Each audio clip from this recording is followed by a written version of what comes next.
Nigel Farage has put out a very interesting story, interviewing Sue Reed on GB News, and it's quite convincing.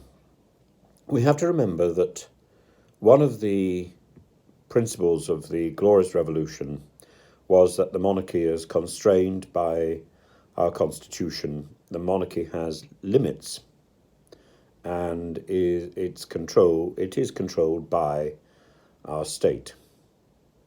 But who exactly that is, that's another matter. Certainly Tony Blair seemed very surprised by the death of Princess Diana. Certainly the Queen seemed shocked by the death of Princess Diana. But it's not, I think, the royal family who is the main target of Prince Harry's concerns.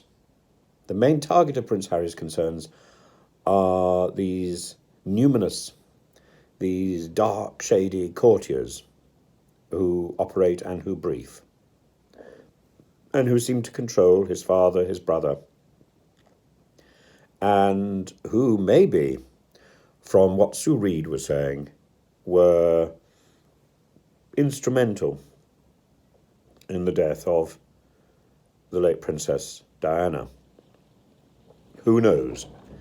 Sue Reed brought up two details which I had certainly never thought about before. The first is that Princess Diana's seatbelt, which she wasn't wearing, she couldn't wear that because it wasn't working.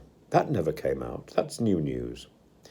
And the second thing she brings up is she talks about vehicles following the car in which the princess died.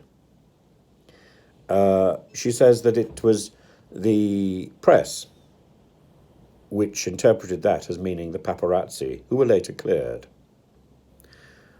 And then she talks very specifically about two motorcycle riders on very large motorcycles that drove the car into its crash site.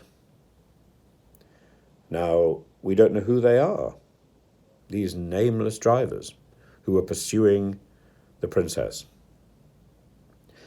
Sue Reed also says that Prince Harry has twice driven at speed through the tunnel, driven at the same speed as Diana's car drove,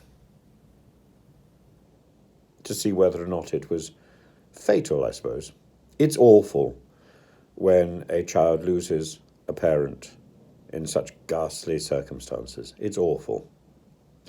And it must be awful not only for Prince Harry, but also for his brother.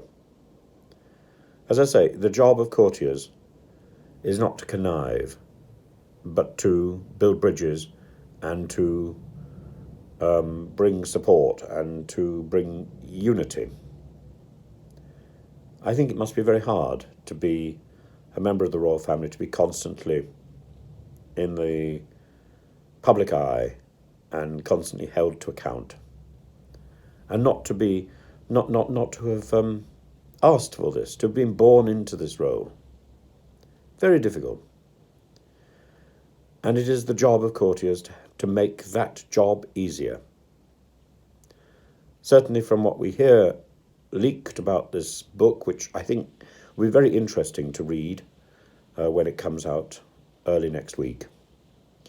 What we hear about it, the courtiers have not done their job at all. Very sad. And I for one, would certainly like to see Prince Harry reconciled with his brother and with his father. Prince Harry comes across in the interviews, no matter what he says, as a deeply earnest, charming, sweet man. And I think his vulnerability speaks volumes. I think one may not like what he says, but I think one must care for him. And when one looks around at the people who command attention on the world stage, Prince Harry is somebody who is deeply lovable. And I think that must count.